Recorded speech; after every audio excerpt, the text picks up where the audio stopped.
Hello friends, आज हम बात करेंगे मध्य प्रदेश के वन से रिलेटेड जो मध्य प्रदेश गवर्नमेंट ने योजनाएं बना रखी है उसकी हम बात करेंगे। फ्रेंड्स पिछले वीडियो में हमने बात की थी कि मध्य प्रदेश में कौन कौन से वन या मध्य प्रदेश के वन में कौन कौन से वृक्ष पाए जाते हैं। तो साल, सागौन, महुआ, इस टाइप के वृक्ष हमने देखे थे दोस्तों। आज हम देख रहे हैं मध्य प्रदेश के वन से रिलेटेड जो योजनाएं बनाए हुए हैं मध्य प्रदेश गवर्नमेंट ने। तो दोस्तों यहाँ पे 3 योजनाएं हम पढ़ेंगे। एक है पंचवन योजना। तो पंचवन योजना दोस्तों क्या है कि हम देख लेते हैं।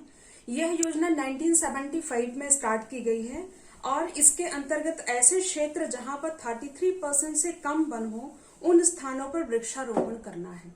गवर्नमेंट सरकार ने ये योजना चलाई थी, 1975 से स्टार्ट की थी कि जिस एरिया में, मध्य प्रदेश के जिस एरिया में वनों की संख्या कम है, वनों में वृक्षों की संख्या कम है दोस्तों, वनों में जहां जंगल है, फॉरेस्ट है, वहां पे वृक्षों की संख्या कम है, तो वृक्षारोपण करने का इसने एक मुहिम चलाई थी, एक कदम उठाया था लोगों को अवेयर करने के लिए कि ज्यादा से ज्यादा वृक्ष लगाइए। जहां पे वृक्षों की संख्या, वनों में वृक्षों की संख्या 33% से कम रह गई है। नेक्स्ट है दोस्तों सामाजिक वानिकी योजना। सामाजिक वानिकी योजना ये गवर्नमेंट ने 1976 में स्टार्ट किया था। जो पंचवन योजना थी दोस्तों 1975 में स्टार्ट की गई और ये जो सामाजिक वानिकी योजना है 1976 में स्टार्ट हुई है। इस योजना के अंतर्गत कृषकों को निजी क्षेत्रों में वृक्षारोपण करने को प्रोत्साहित किया गया। निजी क्षेत्र मीन्स कि घर के आसपास, लोगों को घर के आसपास, जंगल में ना जाके अपने घर के आसपास आप वातावरण को शुद्ध करने के लिए वृक्षारोपण ज्यादा से ज्यादा करें। उन्हें प्रोत्साहित करने के लिए प्राइवेट सेक्टर में वृक्षारोपण करने के लिए ये योजना गवर्नमेंट ने चलाई थी। नेक्स्ट दोस्तों जंगल गलियारा योजना। जंगल गलियारा योजना ये 1999 में स्टार्ट हुई दोस्तों। इसके अंतर्गत 2 राष्ट्रीय उद्यानों या 2 अभयारण्यों को जोड़ने के लिए मुहिम चलाई गई थी, जोड़ने के लिए ये योजना चलाई गई थी। और सर्वप्रथम कान्हा किसली राष्ट्रीय उद्यान को और बांधवगढ़ राष्ट्रीय उद्यान को एक दूसरे से कनेक्ट किया गया था इस योजना के थ्रू। दोस्तों ये कौन सी योजना है? तो जंगल गलियारा योजना जो कि 99 में स्टार्ट की गई थी। दोस्तों अब हम देखेंगे कि मध्य प्रदेश में वनों का जो विभाजन हुआ है वो किस आधार पे हुआ है और क्यों हुआ है, कैसे वन पाए जाते हैं मध्य प्रदेश में। तो दोस्तों मध्य प्रदेश में उष्णकटिबंधीय वन पाए जाते हैं। वर्षा के प्रकार के आधार पर, अगर वर्षा के आधार पर देखा जाए तो मध्य प्रदेश में उष्णकटिबंधीय पर्णपाती वन, उष्णकटिबंधीय वन पाए जाते हैं।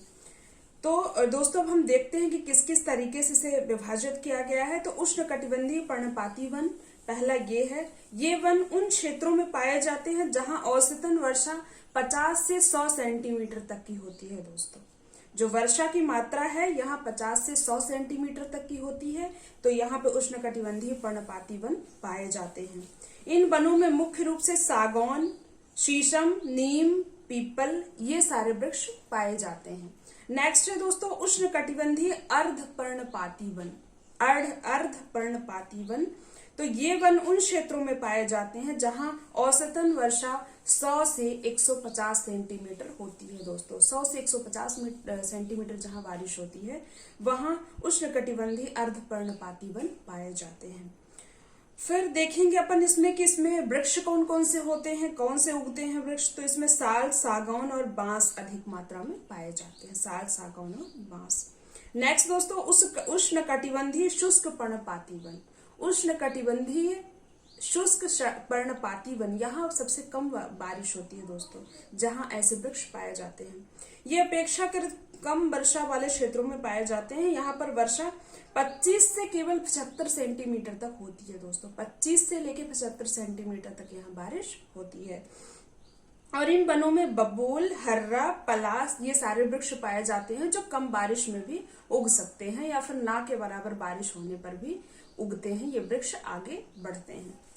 फिर दोस्तों हम देखेंगे कि मध्य प्रदेश के वनों का प्रशासनिक वर्गीकरण किस आधार पे हुआ है। तो दोस्तों इसमें आरक्षित वन, संरक्षित वन और अवर्गीकृत वन के रूप में 3 भागों में विभाजित किया गया है प्रशासनिक दृष्टि से। तो आरक्षित वन कौन है? ये वन कुल वन क्षेत्रफल के 65% भाग पर फैले हुए हैं। आरक्षित जिन वनों को, वन के जिस एरिया को आरक्षित कर दिया गया है दोस्तों, वो 65% तक आरक्षित किया गया है। इसमें पशु चराना और लकड़ी काटना पूरी तरह से प्रतिबंधित होता है दोस्तों। नेक्स्ट है संरक्षित वन। संरक्षित वन में भी ये मतलब 33% पाए जाते हैं। पूरे वन एरिया का 33% संरक्षित वन होता है।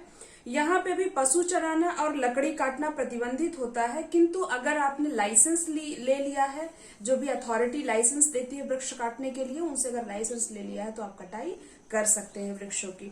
नेक्स्ट दोस्तों, ये जो अवर्गीकृत वन है, ये केवल अब जो परसेंट बचा है 2% बचा हुआ है दोस्तों।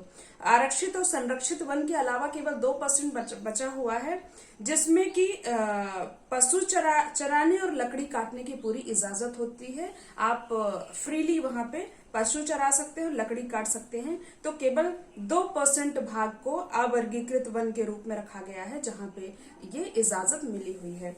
ओके दोस्तों, अगर मेरे वीडियो में कोई क्वेरी रही हो तो आप नीचे कमेंट बॉक्स पे जरूर बताइए, और अगर मेरा वीडियो आपको पसंद आए तो लाइक, शेयर एंड सब्सक्राइब करना ना भूलें। Okay, bye bye.